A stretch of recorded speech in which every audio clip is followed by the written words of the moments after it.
Very good afternoon to everyone. I'm Radhika. I'm CEO of one of the incubator at IIT Roper. We are specifically dealing with artificial intelligence and Internet of Things for agriculture and water, being the two national priorities. Not only the national priorities, but in fact the global priorities. And Punjab being the agriculture basket, we are specifically focusing on agri-tech technologies and the water tech technologies. When this other was making her presentation, it was explicitly mentioning about Chandigarh-based incubator. So it's a humble request. You mentioned about the 100-kilometer radius would be considered. And in terms of empanelment and the support that can be provided, IIT Roper should also be considered. And in fact, our Mohali base, because Mohali region is also very rich in terms of the expertise that we carry from biotechnology side, from microbiology side, and the other particular domains. So that is one of the humble requests that all the incubators that are lying within the 100 kilometers, not just tagging the Chandigarh-based incubator, because Chandigarh itself it's a kind of a tri-city that comes forward. That is one request, definitely. And the second request in the policy, we are missing one of the crucial angles, that is how you're going to build an investment ecosystem. We are asking about investment portfolio champions to be part of a mentor, but I think so we should step forward to give them some incentives, like we give some angel relief kind of incentives to them, why they should come and why they should invest in the Chandigarh-based startup or the area where they are operating. So that is one thing. So many of the other state policies, they are focusing a lot on having a kind of a joint investment models with the investment community. Like recently, Anusandhan National Research Foundation has come up with RDIF. I'm not sure how many from the Chandigarh ecosystem has applied for RDIF fund. That's a kind of a co-investment model where 50% of the funding will come from the government, 50% will come from the investment community. There are many investment firms. Many are them in Chandigarh also. Chandigarh is a very rich angel investor and investment communities here. So I'm not sure how much of we are going to play a role in RDIF. Like from IIT Roper, we have contributed to this particular application where we got a commitment of around 2000 CR plus commitment from the venture community across the country. Similar thing we can propose in our Chandigarh investment related policy, how we can at least build 100 plus, 100 CR plus or a 200 CR plus, a kind of an ancient AIF. It can be an alternative investment fund. If we're talking about long-term growth of startups, specifically when we talk about deep tech startup, the amount of support that we are mentioning here in the form of a grant that is touching maximum up to 30 lakhs. But when we are talking about deep tech startup, as Vyasji mentioned, it's very critical that we link our policy with the national missions that are going on. Like there is an India AI mission, then there is a semiconductor mission, quantum mission is there. We are part of a cyber physical system mission. So there the 30 lakh job will not do. We have to go with a very risky investment that should go and touch nearly 1 CR for the startup. I'm sure many of our deep tech startups are here. They will agree that they need much more than that, and a risky investment would be there. And for that, a creation of an alternative investment fund supported by the Chandigarh policy would be a game changer for our own ecosystem, because Chandigarh is a very rich ecosystem. And if we have to come at par with the NCR system or a Bangalore system, कि यहाँ पे startups ने अगर कर भी लिया success, they will run towards the Bangalore system, they will run towards the Delhi system, they will not stay just in Chandigarh. For that, we have to bring the investment community and boldly here. So that are my two submissions. And the third submission would be definitely in the policy itself, if we can bring the deep tech focus area clearly, like we have to build in इतने AI वाले startups होने चाहिए, इतने quantum, if we can commit like this much of qubits, quantum startup can be emerging from a Chandigarh region, that will bring the Chandigarh into a different limelight. So these are my few submissions. Thank you.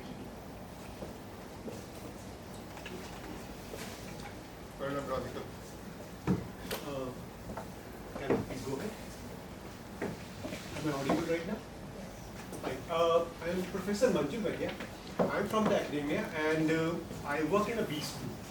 So I have two observations which I am out there to tell about.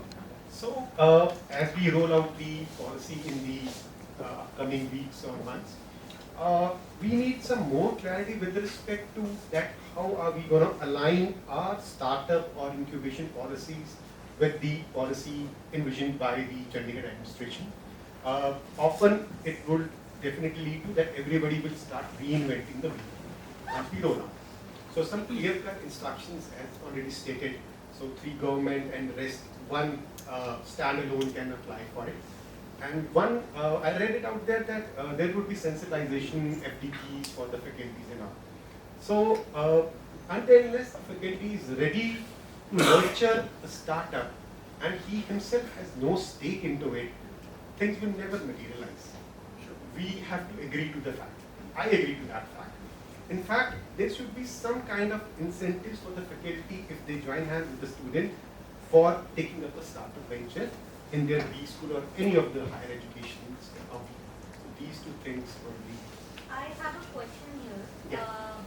Do we have such rules that a faculty, in case they're a government employee, I'm unaware, I'm asking this question. Yeah, please. So if you're a government faculty, can you have a all parallel business? Yes. For sure.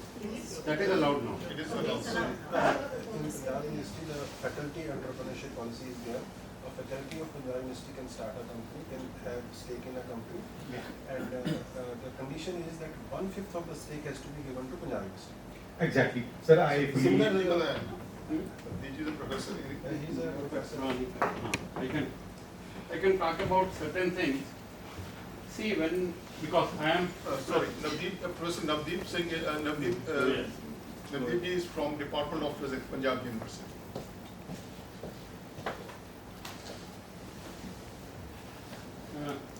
Actually, when we talk about deep tech or industries, our family has a long history, rather I would say, because we started with some micro scale. Now we are nearly in the large scale segment, and how we reach there, and there are certain things which can obviously be part of UT administration policy also that I would like to talk about.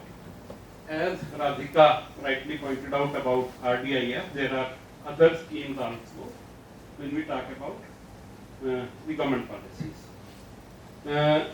RDIF, although they have announced, they have still not rolled out as such, because they have only identified that is going to be through 2 second level fund managers. Of course, ANRF is the prime, but they are going to give it to 10 different fund managers. They have identified 2. One is Technology Development Board, other one is BIREC. But besides that, see, now why I am saying when we talk about a startup, the real problem comes when you want to scale up. Because you can go for prototype, you can do something else, but when you want to go for scale up, then the real problems actually come. At that time, one requires a lot of funds. Fortunately, as on today, as I said, government has multiple schemes. Even different ministries come out with one scheme or the other. Fortunately, I've been working with Manu and in Punjab University, we have been discussing various things. So I'll talk about, and most of these schemes have started coming during last 2-3 years only, when we talk about the central government. We applied for 2 schemes last year. One was from Ministry of Electronics and Information Technology, from where we got about 2.5 crores. Other one was support from PDB, which is in the form of soft loan. We again got 4.5 crores from there. That actually helps a lot, because generally when we talk, as I said, that we are into tech-based industries for 30 years, we have been spending a lot of money on new development. It was almost like 40% of our income we were spending on development of technology only. But there are certain things which are generally required when we talk about the government schemes. One such important thing is that you should have in-house approved R&D center by DSIR, right? So, and that is something which probably this region is totally missing. We have one. And total, if I talk about Punjab and Haryana combined, there are only 7 industries in total of Punjab and Haryana which have DSIR approved research labs in-house. So, but that is something which can actually give you a lot of things, because for PDB help or for many of these government schemes, you require that recognition. So,